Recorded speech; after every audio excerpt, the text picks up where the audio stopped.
Hello students, welcome to our channel AduTeach, and this is the video for class 9 chapter 1 and this is our fifth video.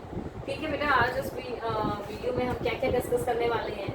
हमारा next topic रहेगा that is can matter change it's state. यानी आज हम क्या पढ़ेंगे कि जो matter हमने पढ़ा था क्या वो मैटर अपनी स्टेट्स को चेंज कर सकता है. हमने मैटर पढ़ा था सॉलिड है, लिक्विड है, गैस है. ठीक है, अब हम ये देखेंगे क्या ये मैटर आपस में अपनी स्टेट्स को इंटर कन्वर्जन कर सकते हैं स्टेट्स का. ठीक है, वो हम आज देखेंगे. तो उसको समझने से पहले ये कुछ टर्मिनोलॉजीज हैं, इनको समझो, पूछी जाती हैं. ठीक है, that is what melting point. तो मेल्टिंग पॉइंट क्या होता है?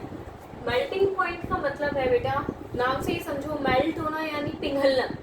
ठीक है, और पिघलेगा कौन? सॉलिड ही पिघलेगा ना लिक्विड के अंदर. ठीक है, तो मेल्ट होने का मतलब क्या है? एक वो मिनिमम टेम्परेचर. अब मानो कि ये पेन है और इस पेन को मैं बोलूँ कि बताओ what is the melting point of this pen. ठीक है, तो आप यही बोलोगे ना मैम कि वो टेम्परेचर जिस पे ये मेल्ट होना शुरू हो जाए लिक्विड में. ठीक है, दैट इज मेल्टिंग पॉइंट. ठीक है, तो लेकिन हमें टर्म यूज करनी है मिनिमम टेम्परेचर. ठीक है, तो क्या यूज करनी है हमें टर्म? Minimum temperature. तो वो मिनिमम टेम्परेचर जिस पे कोई सॉलिड मेल्ट होना शुरू हो जाए इनटू लिक्विड. ठीक है, into liquid at atmospheric pressure. जो हमारा एटमॉस्फेयर का प्रेशर है ना, उसी एटमॉस्फेरिक प्रेशर पे, तो हम उसको क्या बोलते हैं? Melting point of that element और दैट कंपाउंड और दैट सॉलिड. समझ में आया? तो मेल्टिंग पॉइंट क्या है? वो मिनिमम टेम्परेचर जिस पे सॉलिड मेल्ट होना शुरू हो जाए into liquid at atmospheric pressure. Atmosphere के प्रेशर में, that is called as melting point. ठीक है, नेक्स्ट हम देखते हैं what is melting point of ice. ठीक है, अब जो हमारा आइस है, ठीक है, यानी वाटर है, दैट इज अ सॉलिड. ठीक है, तो उसका मेल्टिंग पॉइंट क्या होता है? That is 273.15 kelvin. ठीक है, what is this kelvin? KELVIN. Kelvin is the SI unit, यानी स्टैंडर्ड यूनिट है ऑफ टेम्परेचर. टेम्परेचर को मेजर करने के लिए. ठीक है, तो जो मेल्टिंग पॉइंट होता है आइस का, वो कितने केल्विन पे शुरू हो जाती है, मेल्ट हो जाती है? वो 273.15 केल्विन. और अगर हम इसको डिग्री सेल्सियस में बोले तो कितना डिग्री?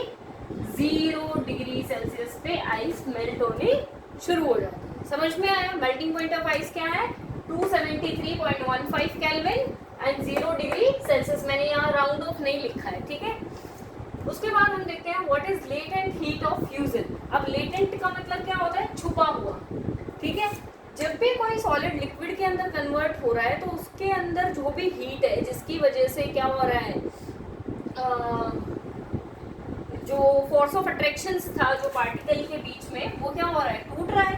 ठीक है, तो latent heat of fusion. Fusion का मतलब होता है सॉलिड से लिक्विड में कन्वर्ट होना. फ्यूजन का मतलब क्या होता है? Conversion of solid into liquid. तो लेटेंट हीट वो छुपी हुई हीट जो कि सॉलिड को लिक्विड में कन्वर्ट करती है, तो उसको बोलते हैं हम लेटेंट हीट ऑफ फ्यूजन. इसको डिफाइन कैसे करेंगे? मानो कि हमारे पास 1 किलोग्राम सॉलिड है. उस 1 किलोग्राम सॉलिड को मेल्ट करने के लिए, फ्यूज करने के लिए, लिक्विड में कन्वर्ट करने के लिए जितनी लेटेंट हीट चाहिए वो क्या होगी? Latent heat of fusion. लेकिन वही एक, हाँ जी, तो हम क्या बोल रहे थे? What is latent heat of fusion? Fusion का मतलब क्या होता है बेटा? सबसे पहले सॉलिड का लिक्विड में कन्वर्ट होना. ठीक है, और लेटेंट का मतलब क्या होता है? छुपी हुई हीट. ठीक है, वो हीट जो कि सॉलिड के जो पार्टिकल्स हैं उनके बीच में जो फोर्स ऑफ अट्रैक्शन है उसको कम करे, वीक करती चली जाए. ठीक है, तो हम लेटेंट हीट ऑफ फ्यूजन को कैसे समझाएंगे कि 1 किलोग्राम ऑफ सॉलिड को मेल्ट करके लिक्विड में कन्वर्ट करने के लिए जितनी हीट चाहिए, that is latent heat of fusion. लेकिन कहाँ, कैसे? Eight atmospheric pressure. Same atmospheric pressure पे और उसके मेल्टिंग पॉइंट पर, उससे ज़्यादा नहीं, उसके जितना उसका मेल्टिंग पॉइंट है उसी टेम्परेचर पर. समझ में आया? ठीक है, तो उसके बाद हम देखते हैं next term, that is boiling point. Boiling point मतलब बॉयल होना. तुम समझ ही रहे हो बॉइलिंग पॉइंट का मतलब क्या हो गया? बॉयल होना. बॉइल पॉइंट जब लिक्विड स्टार्ट कर दे बॉयल होना eight atmospheric pressure, that is the boiling point of that liquid. समझ में आया? तो देखो बेसिकली हमने इन चारों पॉइंट्स में क्या देखा कि कौन जो कन्वर्जन है उसके लिए कौन रोल प्ले कर रहा है, टेम्परेचर रोल प्ले कर रहा है। हम टेम्परेचर को इंक्रीज कर रहे हैं। क्या कर रहे हैं? हम टेम्परेचर को इंक्रीज कर रहे हैं। Just a minute. तो बेसिकली क्या हुआ बेटा कि जब हम टेम्परेचर, सॉलिड है हमारे पास, फॉर एग्जांपल हमारे पास आईसी है, सॉलिड है वो, जब हमने क्या किया है इसको हीट करना शुरू किया, इसको टेम्परेचर, इसका जो टेम्परेचर है वो हमने राइज कर दिया, तो क्या हुआ, अब जो ये आइस थी इसके अंदर ऐसे ऐसे पार्टिकल्स बने हुए हैं, ठीक है, हमने देखा था कोई स्पेस नहीं होती बीच में, ठीक है, फोर्स ऑफ अट्रैक्शन ज़्यादा हो जाता है, ठीक है। तो जो ये हमने टेम्परेचर इंक्रीज किया तो जो ये दो पार्टिकल्स के बीच में जो बॉन्ड थी ना यहाँ, वो बॉन्ड वीक होनी शुरू हो गई और वो बॉन्ड धीरे धीरे धीरे धीरे धीरे धीरे बिल्कुल खत्म हो गई, ठीक है।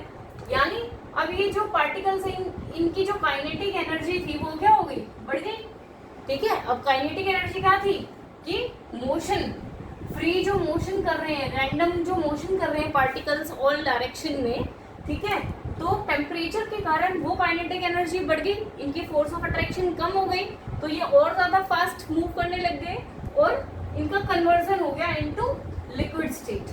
समझ में आया? और इसी लिक्विड स्टेट को अगर हम फर्दर हीट करेंगे और टेम्परेचर बढ़ा देंगे तो ये किसमें कन्वर्ट हो जाएंगे, गैसियस स्टेट में हो जाएंगे।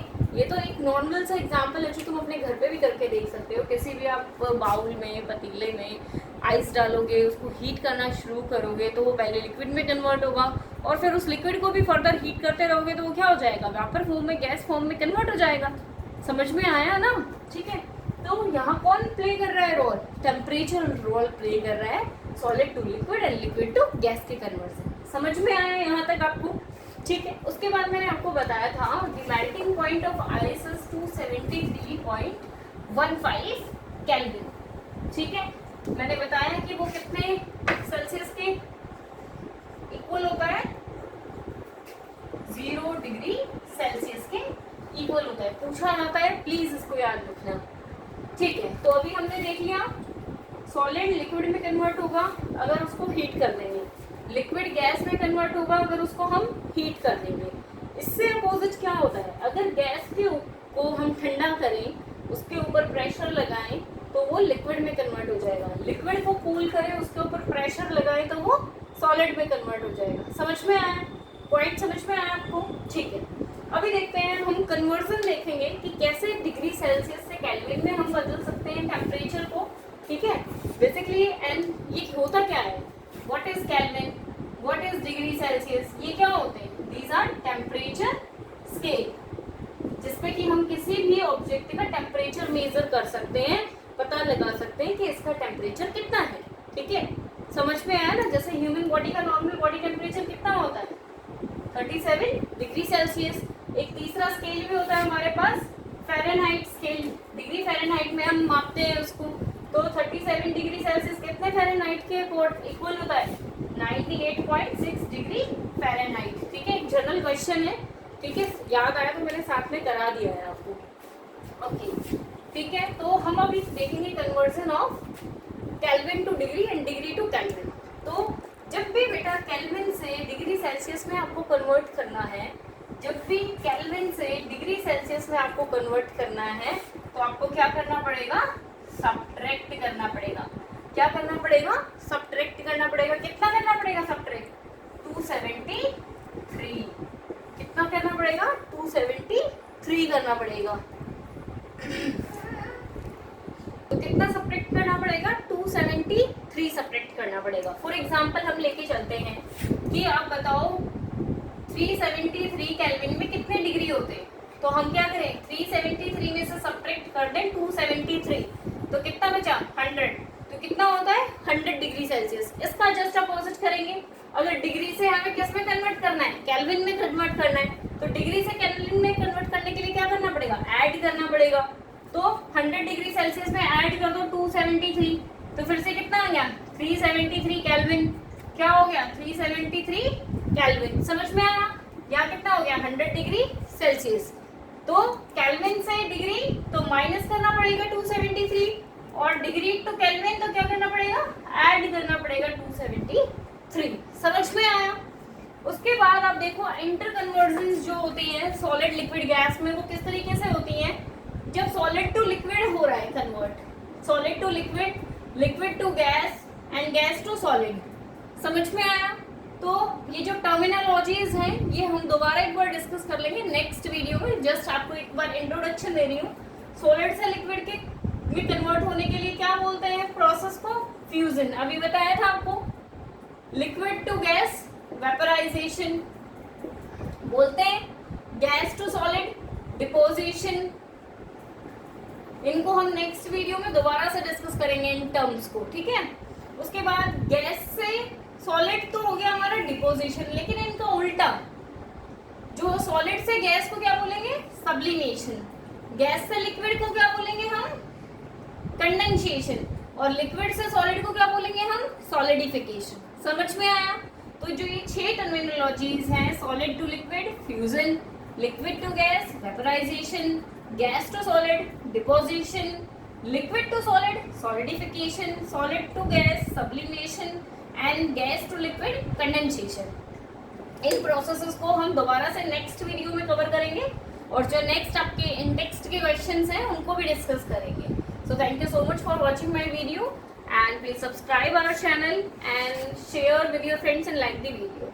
Thank you so much.